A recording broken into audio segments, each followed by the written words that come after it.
The US stock market just closed out its third straight year of double-digit gains.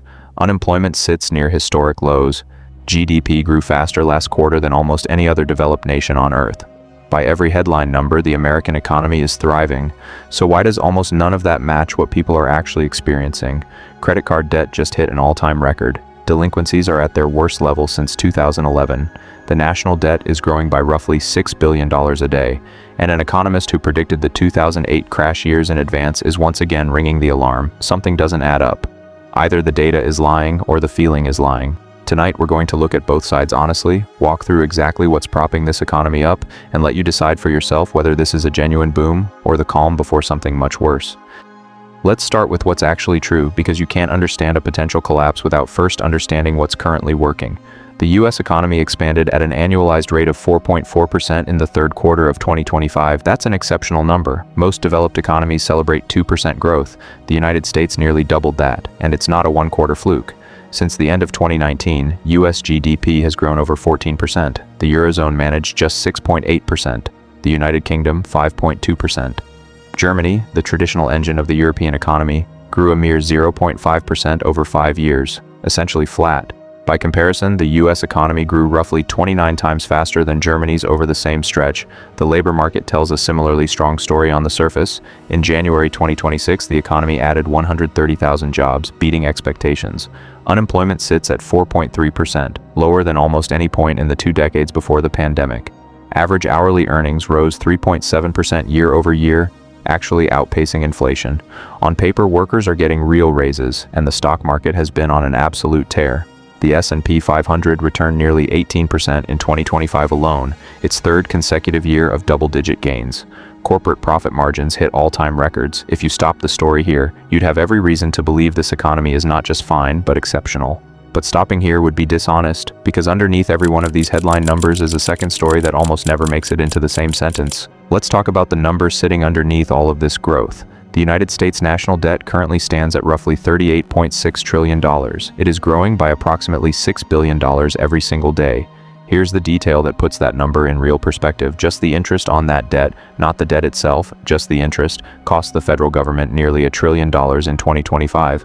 That's more than the United States spends on its military, more than education, transportation, and veterans benefits combined, and it's getting worse on a predictable schedule. The Congressional Budget Office projects that by 2036, interest payments alone will roughly double to $2.1 trillion, consuming 4.6% of the entire U.S. economy. At that point, interest payments alone will nearly equal all discretionary federal spending combined. Here's the part that should genuinely concern you, regardless of your politics. The CBO itself warns that later this decade, the average interest rate on federal debt is projected to exceed the economy's growth rate. That has a specific technical name, a debt spiral. It's the point where a government has to borrow money just to cover the interest on money it already borrowed. Federal debt held by the public is projected to hit 101% of GDP in 2026, meaning the government will owe more than the entire country produces in a year. That hasn't happened since World War II. This is where the first economist we need to bring into this conversation becomes essential, because one man has spent over a decade arguing that mainstream economics has been measuring the wrong thing entirely, and that this debt story is only half the picture. Steve Keen is an Australian economist, and his claim to fame isn't a lucky guess. Years before the 2008 financial crisis, he built models showing the instability that mainstream economists insisted didn't exist. When the collapse actually happened, his framework was one of the few that had actually predicted it. Keen's core argument is this: most economic commentary, including a lot of what you've probably heard about the national debt, focuses almost entirely on government debt. But Keen argues the more dangerous number is private debt, the debt held by households and businesses. His research shows an extremely strong correlation between the annual change in private credit and unemployment in America, a relationship he says holds up before, during, and after the 2008 crisis. In his own words, describing how the Federal Reserve has responded to this data over the past decade, they refuse to look at it because it falls outside their core assumption that credit plays essentially no independent role in the economy. Keen divides economies into two categories. The first he calls the walking dead of debt. Countries like the US, UK, and Spain that had their crisis back in 2008 took the hit and are now dragging along with a heavy anchor of private debt limiting how fast they can grow. The second category he calls zombies to be, countries that avoided the 2008 crisis specifically by continuing to borrow aggressively instead of correcting course. In his assessment, Australia is the standout example, having repeatedly expanded incentives for citizens to take on mortgage debt. China fits this category too, along with Canada and South Korea. Keen uses a specific metaphor for the US situation that's worth sitting with. He compares the American economy to a climber at the extreme altitude of Mount Everest who thinks they can take off their oxygen mask and keep climbing toward the peak. His point, private debt in America dropped from a dangerous peak of 1.7 times GDP down to around 1.5 after the 2008 crisis, but it's now climbing again. As the economy approaches that previous peak level of debt, Keen argues it will, in his words, run out of air and begin falling again.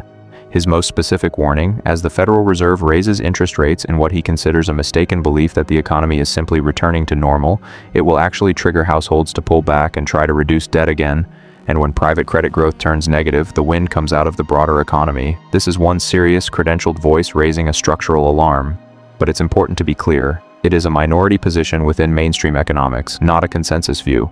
So let's look at what's actually been holding the broader economy up in the meantime, because there are real, identifiable reasons the predicted crash keeps not arriving. Economists studying why this economy has defied nearly every recession prediction point to 5 specific structural supports working together. Understanding these is essential because they explain both why things haven't collapsed yet and why some of them may not be permanent. Pillar 1. The artificial intelligence investment boom. This is not a minor factor. AI-related investment contributed roughly 0.9 percentage points to real GDP growth in the first 3 quarters of 2025 alone, nearly 40% of total growth traceable to a single technological wave. Companies including Amazon, Microsoft, Google, and Meta have collectively committed over $200 billion in AI infrastructure spending, and it's translating into real productivity gains, 4.1% in the second quarter of 2025 and 4.9% in the third, genuinely explosive numbers for that metric. Some economic historians are drawing direct comparisons to 1995, when the internet triggered a productivity wave that let the Fed cut rates and fueled a 5-year boom. But there's a genuine counter-argument here too. Some researchers, including voices at the Institute for New Economic Thinking, argue current AI models may be approaching their practical ceiling, and that this investment surge could represent a speculative bubble rather than a sustainable structural shift. It's a real open question, not a settled one. Pillar 2. Aggressive fiscal stimulus. The federal government ran a deficit of roughly $1.9 trillion in 2026, nearly 6% of GDP, well above the historical average of 3.8%. That's essentially wartime-level deficit spending during peacetime. Major tax legislation passed in 2025 made prior tax cuts permanent, eliminated income tax on overtime pay for tens of millions of hourly workers, and expanded several tax credits. Supporters project this will meaningfully boost GDP. Critics, including the nonpartisan Congressional Budget Office, project it will add $3.4 trillion to deficits over the next decade. Both things, near-term stimulus and long-term debt burden, are happening simultaneously. Here is, arguably, the single most important concept for understanding why the top-line numbers and the lived experience of most Americans feel so disconnected. Economists increasingly describe this as a K-shaped economy, one economy splitting into 2 completely different trajectories. The top 10% of income earners accounted for nearly 50% of all consumer spending in 2025, the highest share ever recorded. The top 1% of households control roughly 32% of the nation's total wealth. The bottom 50% control approximately 2.5%. When a luxury retailer reports record profits and an airline celebrates full business class cabins, that's the top of the K. When a discount retailer warns publicly about struggling customers and subprime auto loan delinquencies climb past 6%, that's the bottom of the K. Both are true, simultaneously, in the same country. Wage growth for the lowest income quartile plunged from a peak of 7.5% in 2022 down to roughly 3.5% by late 2025, the lowest in about a decade. Meanwhile, wage growth for the highest income quartile held above 4.5%. Here's a statistic worth sitting with for a moment. The share of GDP going to workers as wages has fallen to its lowest level in over 75 years. American workers are currently receiving the smallest slice of total economic output since before the Korean War. And the bottom half isn't just earning less relative to output, it's borrowing to cover the gap. Total household debt has climbed to roughly $18.8 trillion. Credit card debt hit a record $1.28 trillion, with nearly 13% of that now seriously delinquent, the worst rate since 2011. The personal savings rate has collapsed to 3.5%, well below the historical 6 to 8% range. The pandemic-era savings cushion that once protected ordinary households is largely gone. And here's a distinction that matters enormously and rarely gets explained clearly.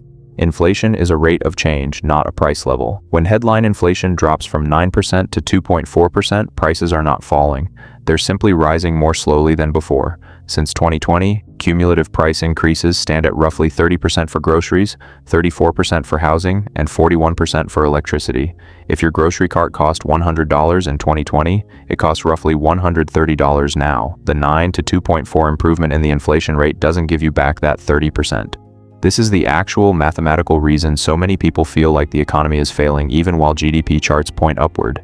GDP measures total output, and when the wealthiest 10% drive half of all spending while the stock market sets records, total output looks fantastic. It simply has very little connection to the daily experience of most households. The statistics only tell part of the story. Across the country, ordinary Americans working ordinary jobs have been describing what this K-shaped divide actually feels like from the bottom half. A contractor describes giving price quotes to older clients and watching them react as though he's overcharging, because in his words, they're still treating a $100 bill like it's worth what a $100 bill was worth decades ago, when a functional equivalent today is closer to $28 or $29 an hour just to match the purchasing power of entry-level wages from his own youth. A residential plumber in Texas describes his work simply slowing down, fewer calls, quieter weeks, and says he genuinely can't tell whether it's a company-specific issue or something happening statewide. A retail employee describes being short-staffed, having hours cut while simultaneously being expected to cover responsibilities that used to require 2 separate employees. One person describes being let go after 16 years at the same job, with no immediate plan for what comes next. Another describes a pattern they've noticed: services that used to be included for free, a towel at the gym, a small complimentary dessert at a restaurant, have quietly disappeared or become paid add-ons, alongside self-checkout systems that shift labor onto the customer while prices stay the same or climb. And in some of America's most expensive cities, the housing squeeze has produced something genuinely new: 64-square-foot micro-apartments, some with shared bathrooms serving up to 8 residents, renting for $750 to $900 a month. One renter, moving after several years of a stable, locked-in housing cost, describes the shock of returning to the open rental market. An apartment that cost $1,500 in 2020 now listed near $2,200 before utilities or parking. None of this shows up directly in a GDP chart, but it's the lived texture underneath every one of those charts, and it's a meaningful part of why public sentiment about the economy diverges so sharply from the headline data. Here's a genuinely strange data point that deserves its own moment. Roughly 73% of Americans say their own personal finances are doing at least all right. But when the same people are asked to rate the economy as a whole, around 72% describe it as only fair or poor. How can most people simultaneously say, "I'm personally fine," and the economy is a disaster? Part of the answer is the K-shaped divide and the cumulative price shock we've already covered, but researchers have identified another factor that's reshaping how economic sentiment gets measured entirely: partisanship. Consumer sentiment now tracks political party affiliation more closely than it tracks GDP, income, or employment status. When political power changed hands recently, one party's assessment of the economy surged almost overnight, while the others collapsed, despite the underlying economic data not meaningfully changing in that window. Recent polling shows a roughly 40-point gap in economic sentiment between the two major political affiliations, a gap that isn't explained by income, geography, or employment status. It's explained almost entirely by which party currently holds the White House. This matters enormously for how you should read any economic commentary, including this video. Confidence in the economy has become, to a significant degree, a tribal signal rather than a purely economic assessment. Keep that in mind as you weigh everything else here. So after all of this, is the US economy actually about to collapse? The honest answer is that reasonable, credentialed experts genuinely disagree, and the truth likely sits somewhere between the extremes on both sides. The case for stability is real. GDP growth is genuinely strong and outpacing peer nations. Unemployment remains historically low. The 5 structural pillars, AI investment, fiscal stimulus, the mortgage lock-in effect, Fed rate cuts, and global capital flows favoring the US are functioning simultaneously and are not showing signs of imminent failure. The case for serious concern is also real. The national debt trajectory by the government's own budget office is on a path toward a mathematically defined debt spiral within roughly a decade. Private household debt is climbing back toward pre-2008 danger zones, and a credentialed economist who called that crisis in advance is actively warning about a similar pattern now. Delinquencies are rising sharply among exactly the population, younger, lower-income borrowers, with the least capacity to absorb a shock. And commercial real estate, particularly office space, is already experiencing what many describe as a slow-motion crash, with over $900 billion in loans facing refinancing at dramatically higher rates against properties that have lost significant value. That commercial real estate stress hasn't triggered a broader banking crisis yet, largely because of a strategy some in the industry openly call extend and pretend, modifying loan terms to delay recognizing losses rather than confronting them directly. That's not necessarily a solution, it may simply be a delay. The single clearest vulnerability tying all of this together, consumer spending drives roughly 70% of US GDP, and a meaningful portion of current spending, particularly at the bottom of the K, is being sustained by debt rather than income growth. If unemployment were to rise meaningfully from its current low level, the combination of high existing debt, rising delinquencies, and reduced income could trigger a pullback in spending that ripples through the entire system. That is the scenario worth actually watching. Not a sudden, dramatic crash predicted with a specific date, but a gradual erosion that could accelerate quickly if the labor market, currently the economy's strongest pillar, begins to weaken. Here's what I'd actually take away from all of this, without pretending to know something no economist currently knows for certain. The headline economy, GDP, unemployment, the stock market, is genuinely strong right now, propped up by real, identifiable structural forces. That's not manufactured, it's measurable. But underneath that headline economy is a second economy, carrying rising debt, shrinking savings, and a widening gap between the top and the bottom that is genuinely more fragile than the top-line numbers suggest. Both of these things are true at once. The disagreement between economists isn't really about the data, it's about which of these two economies will end up determining the outcome for the whole system. The optimists are betting the resilient top continues carrying the strained bottom. The pessimists, including some who've been right before, are betting the strained bottom eventually drags the whole system down with it. Nobody watching this video can control that outcome, but you can control how exposed your own finances are to either scenario. Carrying less high-interest debt, keeping some savings buffer, and understanding that the confident headline number and your own bank account are, right now, measuring two genuinely different economies. Where do you land after seeing all of this? Do you think the resilience holds, or is this the calm before something bigger? Tell me in the comments, and tell me what you're actually seeing where you live and work, because that ground-level view matters just as much as any chart. If this gave you a clearer, more honest picture than the headlines usually do, subscribe. We're going to keep digging into the numbers that actually matter.